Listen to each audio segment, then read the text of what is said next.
ಶೃಂಗೇರಿ ಇತಿಹಾಸ ಅಂದರೆ ಶೃಂಗೇರಿ ಶಂಕರಾಚಾರ್ಯ ಪೀಠ. ಅದರಲ್ಲಿ ಮುಖ್ಯವಾದದ್ದು ಏನಂದರೆ ಶ್ರೀ ಶಾರದೆಗೆ ಆದಿಶಂಕರಾಚಾರ್ಯರು ಒಂದು 4 ದಿಕ್ಕಲ್ಲಿ 4 ದೇವರನ್ನು ಸ್ಥಾಪನೆ ಮಾಡಿದರು. ಆ ಸ್ಥಾಪನೆಯಲ್ಲಿ ಯಾವುದೇ ಒಂದು ದುಷ್ಟಶಕ್ತಿಗಳು ಶೃಂಗೇರಿ ಶಾರದೆಗೆ ಕೆಡುಕು ಬರಬಾರ್ದು, ಅವರ ಒಂದು ಪವರ್ ಬೇರೆ ಇನ್ನೆಲ್ಲೋ ಅನ್ವಯ ಆಗಬಾರ್ದು ಅಂತ ಹೇಳಿ ಆದಿಶಂಕರಾಚಾರ್ಯರು 4 ದಿಕ್ಕಲ್ಲಿ 4 ದೇವರನ್ನು ಪ್ರತಿಷ್ಠೆ ಮಾಡಿದರು. ಅದರಲ್ಲಿ ಮುಖ್ಯವಾದ ದುರ್ಗಾಂಬ, ಎರಡನೇದಾಗಿ ಆಂಜನೇಯ, ಮೂರನೇದಾಗಿ ಕಾಳಿಕಾಂಬ, ನಾಲ್ಕನೇದಾಗಿ ಕಾಳಭೈರವ. ಹಾಗೆ ಶೃಂಗೇರಿ ಹೆಸರು, ನಿಜವಾದ ಹೆಸರು ಶೃಂಗಗಿರಿ ಅಂತ. ಆ ಶೃಂಗಗಿರಿ ಅನ್ನೋ ಕಾರಣ ಏನಂದರೆ ಋಷ್ಯಶೃಂಗಪುರ ಅಂತ ನಮ್ಮ ಶೃಂಗೇರಿಗೆ ಹೆಸರು ಇದ್ದಿತ್ತು. ಆ ಋಷ್ಯಶೃಂಗಪುರ ಅನ್ನೋಕ್ಕೆ ಹೆಸರು ಯಾಕೆ ಕಾರಣ ಅಂದರೆ ಋಷ್ಯಶೃಂಗೇಶ್ವರ ದೇವಸ್ಥಾನ ಅದು ಇತಿಹಾಸ ದೇವಸ್ಥಾನ. ಮಹಾಭಾರತ ಅಲ್ಲ, ರಾಮಾಯಣ ಕಾಲದ ದೇವರು. ಹಾಗಾಗಿದ್ದರಿಂದ ಅದಕ್ಕೆ ನಮ್ಮ ಶೃಂಗಗಿರಿ ಹೋಗಿ ಶೃಂಗೇರಿ ಆಗಿದೆ ಈಗ. ಹಾಗೆ ಪ್ರಸಿದ್ಧವಾದ ದೇವಸ್ಥಾನ. ಶೃಂಗೇರಿಗೆ ಭೇಟಿ ಕೊಡುವವರು ಋಷ್ಯಶೃಂಗನಿಗೆ ಭೇಟಿ ಕೊಡಬೇಕು.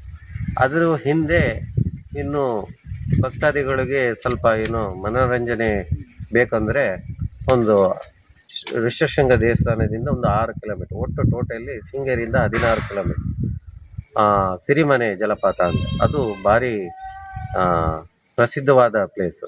ಅದನ್ನು ಯಾತ್ರಿಕರು ಬಂದರೆ ಅದನ್ನು ನೋಡ್ಬೋದು.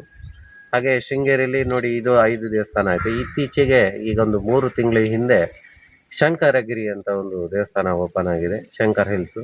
ಯಾವುದೇ ವಯಸ್ಸಾದವರು ಸಮೇತ ಮೇಲೆ ಹೋಗಿ ಕೆಳಗೆ ಬರ್ಬೋದು. ಎಸ್ಲೇಟ್ರ್ ಇದೆ, ಆಮೇಲೆ ಲಿಫ್ಟ್ ಇದೆ. ಆರಾಮ್ಸೆ ಹೋಗಿ ಆರಾಮ್ಸೆ ಬರ್ಬೋದು.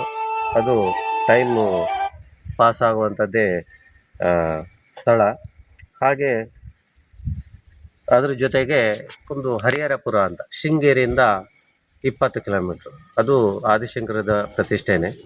ಅದು ಸಹ ಅಲ್ಲಿ ಶಾರದೆ ಮತ್ತು ಲಕ್ಷ್ಮೀ ನರಸಿಂಹ ದೇವಸ್ಥಾನ ಇರುತ್ತೆ. ಹಾಗೆ ಆಂಜನೇಯ ಸ್ಟ್ಯಾಚ್ಯೂ ಇದೆ.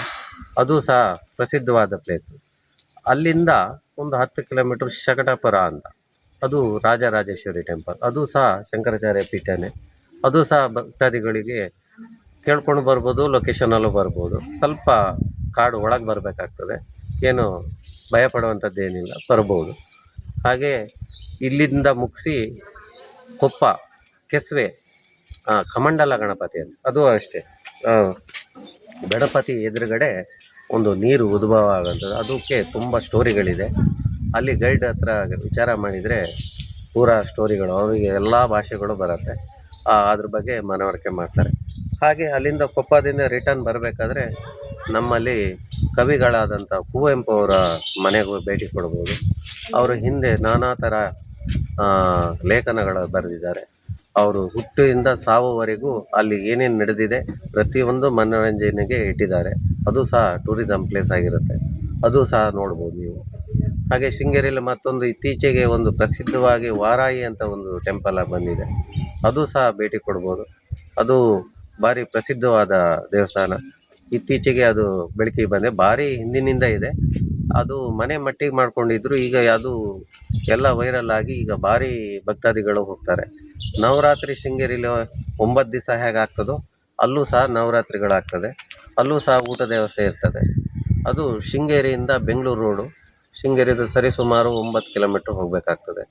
ನೋಡಿ ಭಕ್ತಾದಿಗಳೇ, ಶೃಂಗೇರಿಗೆ ಬಂದಾಗ ನೋಡಿ ಇಂಥ ದೇವಸ್ಥಾನಗಳಿದೆ, ಎಲ್ಲದಕ್ಕೂ ಭೇಟಿ ಕೊಡಿ.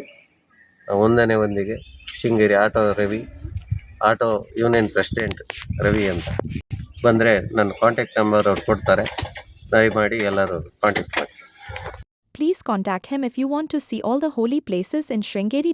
He knows all the places and history. He will be able to explain in detail of every temple. He will be able to give you clear plans about rooms and special puja at temple. If you can contact at least 2 days in advance to him. His contact details are provided in first comment. For more useful videos, subscribe Glossy Touch channel. We will upload soon Telugu version video in that I will explain more about North Karnataka trip.